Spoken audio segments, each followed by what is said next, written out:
All right. We are back here at Song of the Day, and it is finally Halloween. All week we've been counting down Halloween themed playlist 66666.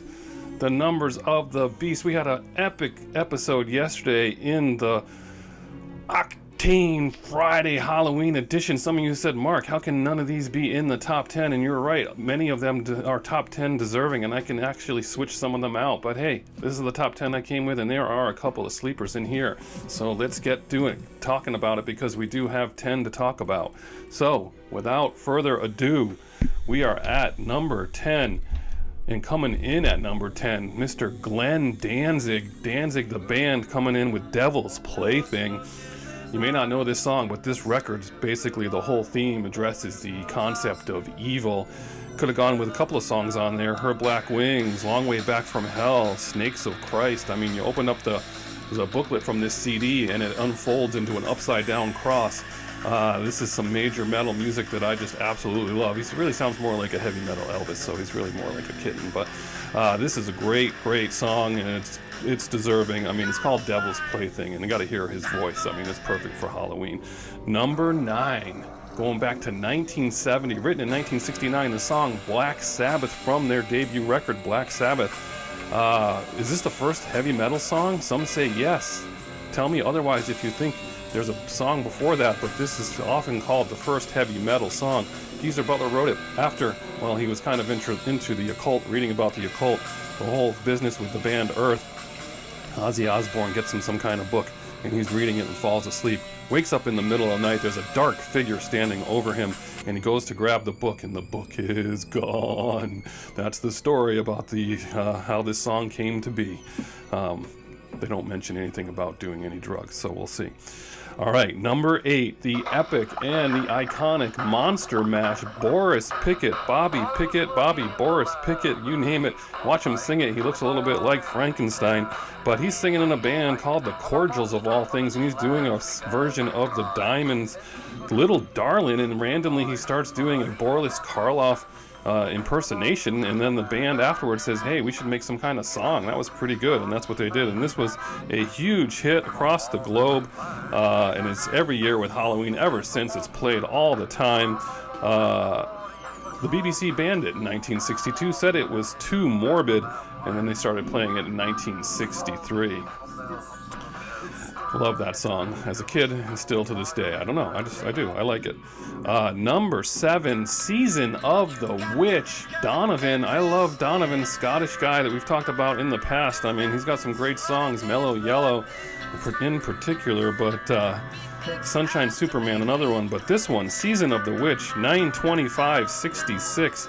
A lot of people have covered this record, including most recently Lana Del Rey. This is a great song. I love this song. Number 6. Some of you didn't call me out and say, Mark, where's this song on the Octane Friday? But it is Enter Sandman from Metallica, off the Black Album, 1991. This is that epic record, the epic song. This single sold 1 million copies. It was the lead single off this record. The record company wanted Holier Than Thou, but this is the one that came through, and this just propelled them into huge stardom. I mean, went to number 16 that summer. This record was all over the place, and the video and everything. So this is a great song at number 6. All right, we're getting to the top 5. Top 5, we are at Devil Woman, Cliff Richard. I don't know if I knew this song up until the last 5 or 6 years. 1976, it's a worldwide hit. Goes to number 9 in the UK, number 6 in the US. This is another great song. I just love this song. I mean, it's great. She's just going to get you from behind, right? I mean, this is just awesome. It's about a guy who comes across jinxed by a stray cat, an evil cat with evil eyes, and he goes to see a psychic or someone to help fix his problem. Number 4, Bark at the Moon, Ozzy Osbourne. Yes, someone asked about that one. That's the third solo album, 1983, from Ozzy. It goes to number 19. The whole record sold 3 million copies. This was hugely popular, 500,000 even in just a few weeks, and it's the only album that's credited as written by the whole album by Ozzy. But Bark at the Moon, that cover, the song, I mean, it's entirely appropriate for top 5. Number 3. We're all over the place as far as time frames are concerned. Number 3, Spooky by Classics 4. You know the song Spooky? I love this song. 1968. This goes to number 3. This band is out of Jacksonville, Florida. I don't know. I love it. There's 2 versions of this that you're probably aware of. There's this one, and then 2 of the guys from Classics 4 leave and form a new band, Atlanta Rhythm Section, and then they re-record it in 1979. It goes to number 17. The original went to number 3. Probably that's the first version I ever heard was the Atlantic Rhythm Section's version. So both of them will be on here, but I do love this song, and that is at number 3. All right. Number 2. You guys are saying to yourself, I think some of you think, well, you know what my number 1 song is, and it's not. I'm just telling you. I know there might be 1 or 2 of you, probably at least 1 of you that know my number 1 song. But coming in at number 2 is Thriller from Michael Jackson, probably number 1 on a lot of people's lists, no doubt about it. That epic January 23rd, 1984 single, the 7th and last single off the record Thriller, produced by Quincy Jones, sold 7 million copies. This record sold, what, I don't know, it was something like 30 million, 40 million copies, 50 million, something like that. We all remember when the video debuted.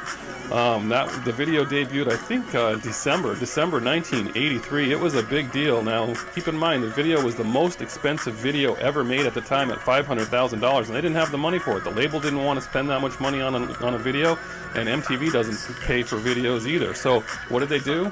They struck a deal with MTV and Showtime for the rights to a special called The Making of Thriller, and each of them paid $250,000 for those rights to pay for the video. Directed by John Landis. Yes, that John Landis. Animal House, Blues Brothers, American Werewolf in London, Coming to America. That's who directed this. And this is just obviously 150 million views on YouTube.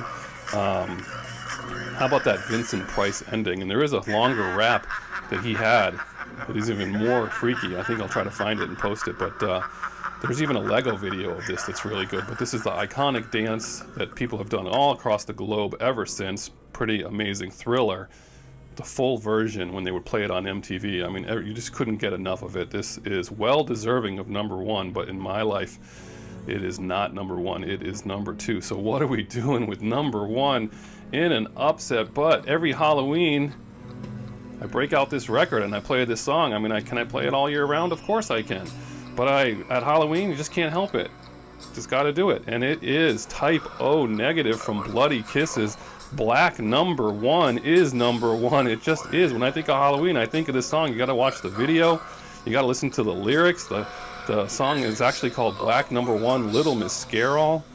1993, written by Peter Steele. He's a garbage man. He's a garbage truck driver, and he writes this song while he's driving the garbage truck. And it's kind of loosely about, or it is about, a girl that wants to dye her hair using a dye called Black number 1.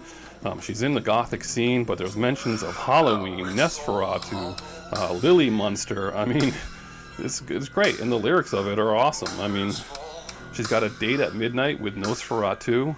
Lily Munster's got nothing on you. I mean, this has got Halloween written all over it. The video is only 4.5 minutes, but the actual album version is 11 minutes, so we're going to put both versions on there just for you, because I know you want to get into it. But Black number 1, 6'8", Peter Steele singing an amazing song. I mean, it's all Halloween. Watch the video. It's all Halloween. So that is your top 10 Halloween songs in the rock cave. I don't know. Tell me what you think. Why is it that crying babies are so scary, right? I mean, that's so funny. That reminds me of a story. I'd listen to the radio. I digress. Haven't said that in a while. I'd listen to the radio while I was sleeping, and there was one song by Roger Hodgson called Had a Dream. And it had this long section with the baby crying on it. It would wake me in the middle of the night, and I always thought that was kind of spooky. But anyway, back to it. That's our top 10 Halloween songs. What are you guys all doing for Halloween? Anyone dressing up? Post your pictures below today to see if you have your costumes on. And it's going to be a full moon tonight. Imagine if there was no global pandemic. Full moon. Set your clocks back I mean, it would have been epic, right? So we'll just have to wait another however many dozens of years before that happens. But have a great day. We're at almost 10 minutes. It's been fun. Hope you enjoyed Halloween week. We're back to regular programming tomorrow on Slow Down Sunday, so enjoy your day. Have a great one. And as usual, I'll catch you on the flip side.